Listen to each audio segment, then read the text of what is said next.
আল-কাউলু সাদিদের গত ক্লাসে আমরা ওয়াকফে মধ্যে এওয়াজ আলোচনা করেছি এবং তার পূর্বে ওয়াকফে বিস সাকিন আলোচনা করেছি।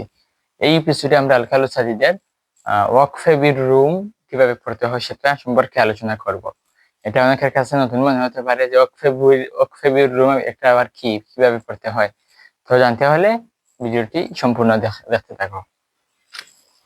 এটা কিন্তু অ্যাডভান্স, যারা রাবিয়া খামিসে আছো তোমাদের জন্য এটা অ্যাডভান্স ক্লাস। আচ্ছা, টপিকটা কি? যে ওয়াকফে বির রুম, ওয়াকফু বির রুম, এটা হচ্ছে মেন ক্লাস। ওয়াকফু বির রুম। এখন রুম কাকে বলে?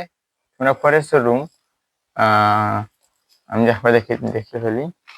রুম হচ্ছে এটা যে হরকতে ওয়াসলকে সামান্য উচ্চারণ করা, আর তানবিনওয়ালা হরফ থেকে তানবিন দূর করতে হবে, আর আওয়াজটা এতটুকু ক্ষীণ করতে হবে, মানে ছোট করতে হবে যাতে দূর থেকে কোনো শ্রোতা বুঝতে না পারে।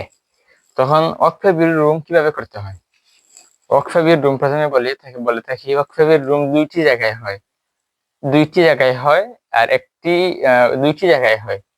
দুইটি আলামত পাওয়া গেলে একটি জায়গায় হয়। সেটা আমি ভুল বলেছি।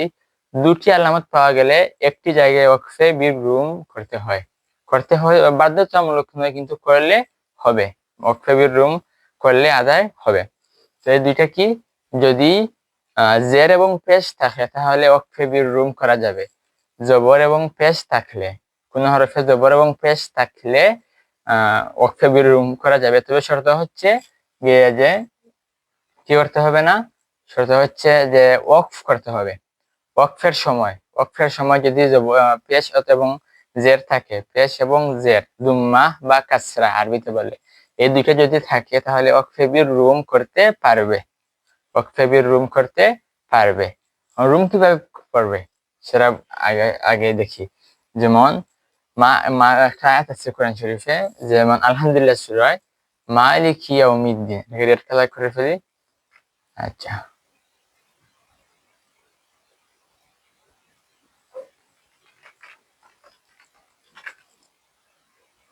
ওয়াকফে মালিকি ইয়াউমিদ্দিন কি আছে নাকি?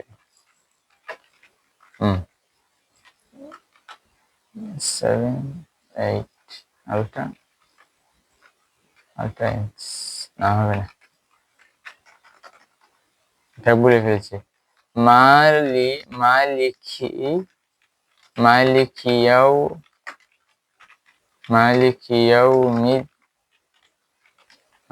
ইয়াউমিদ্দিন। এখানে দেখো আমরা বলেছি কি যে ওয়াকফ কখন করতে পারবে? যখন জের থাকে এবং যদি তুমি ওয়াকফ করতে চাও। তাহলে যদি ইয়াউমি এসে তোমার শ্বাসটা মানে কম হয়ে যায়, মানে আর শ্বাস দিয়ে পারছো না মানে ওয়াসল পড়তে, তাহলে এখানে রুম আদায় করে পড়তে পারবে। বাধ্যতামূলক নয়, এখানে ওয়াকফে বিস সাকিনে পড়তে পারবে। কিন্তু রুম করতে হলে কিভাবে করতে হবে? যে কি লেখা আছে এখানে, যে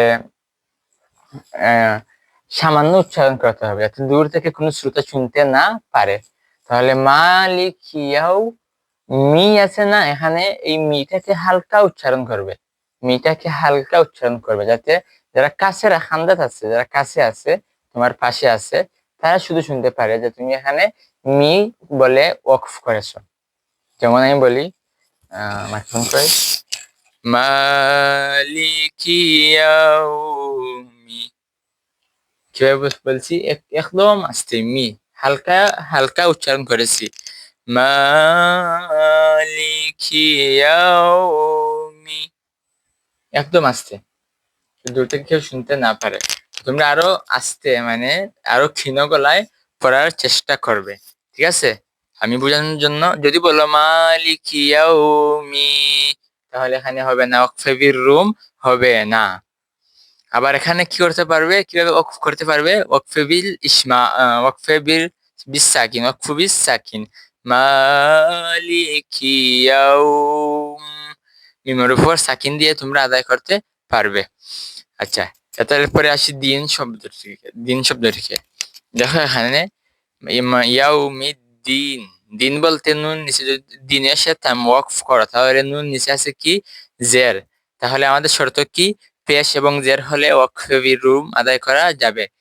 তো এখানে তো তানবিন নেই, আমাদের শর্ত রুমের সংখ্যা কি তানবিন হলে কি হলে তানবিন হলে তানবিন দূর করতে হবে, কিন্তু এখানে তানবিন নেই তাহলে কোনো কিছু দূর করার প্রয়োজন নেই। শুধু কি করতে হবে, শুধু যে জেরটা আছে সেটাকে ক্ষীণ গলায় সামান্য উচ্চারণ করতে হবে যাতে দূর থেকে কেউ বুঝতে না পারে। ঠিক আছে, এভাবে। তো কিভাবে পড়বে, মালিকি ইয়াউমিদ্দিন,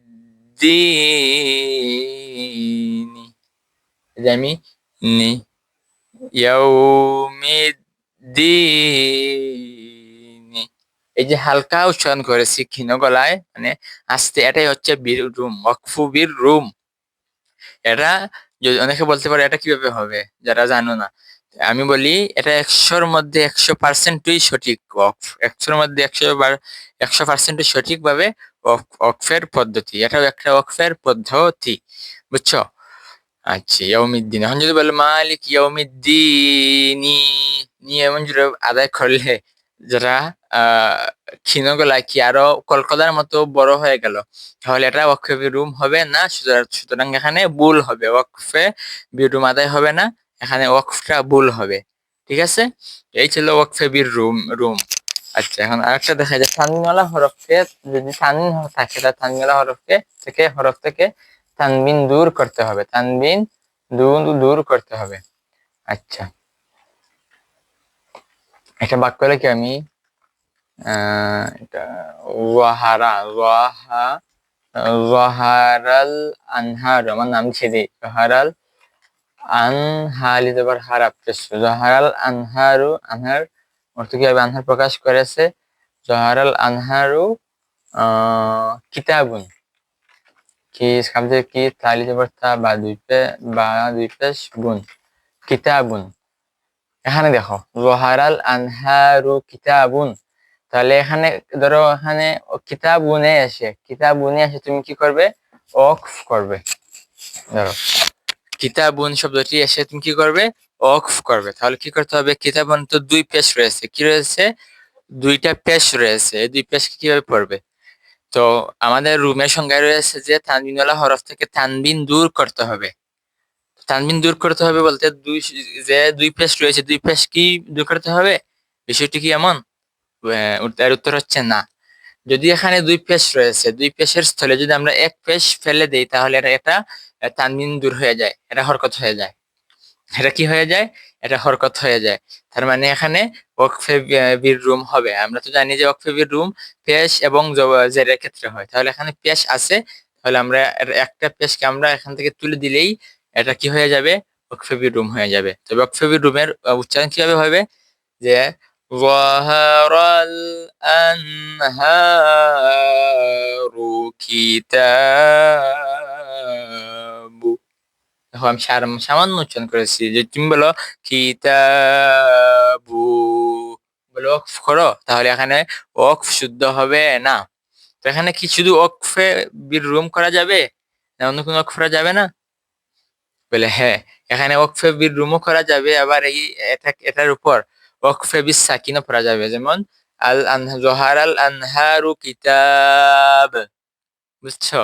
তো ওখানে ওয়াকফে বিল রুমও করা যাবে, আবার ওয়াকফে বিস সাকিনও করা যাবে, কিন্তু মধ্যে আওয়াজ কি হবে এখানে না। কেন, মধ্যে আওয়াজ করতে হলে কি শর্ত, যে দুই জবর থাকতে হবে এবং একটি জবরকে ফেলে দিয়ে মুসলিম মধ্যে আসলি করে সেটাকে এক আলিফ লম্বা করে অর্থাৎ দুই হরকত লম্বা করে তারপর থামতে হবে, সেটার মধ্যে আওয়াজ।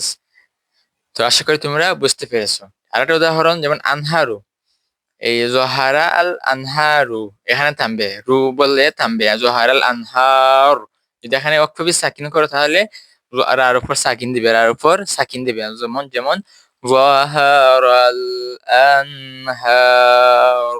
আচ্ছা, গেল এটা। এখন দেখো যদি এখানে ইসমাম করো, রুম করো, তাহলে কি হবে, এখানে তো তানবিন নেই, তাহলে তানবিন দূর করার কোনো প্রশ্নই উঠে না। তাহলে এখানে রুম করতে হলে এই যে রু, রাপ্পে শুরু, এটাকে সামান্য উচ্চারণ করবে যাতে দূর থেকে কেউ বুঝতে না পারে।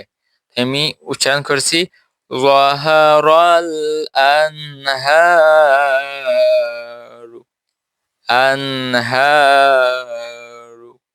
দেখো, আমি সামান্য উচ্চারণ করেছি, এমন ক্ষীণ উচ্চারণ করেছি, পাশের কেউ পাশের যারা আছে এরা সারা পিছনে যারা আছে তারা শুনতে পারবে না। এটাই হচ্ছে ওয়াকফে বীর রুম।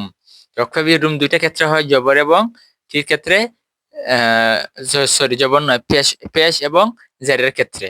ওয়াকফে বীর রুম এখন জহার আর আর উপর আছে জবর, কিন্তু এখন জবর রয়েছে, কিন্তু কি এখানে কি এখন জহার জহার ওয়াকফে বিরুম করা যাবে না?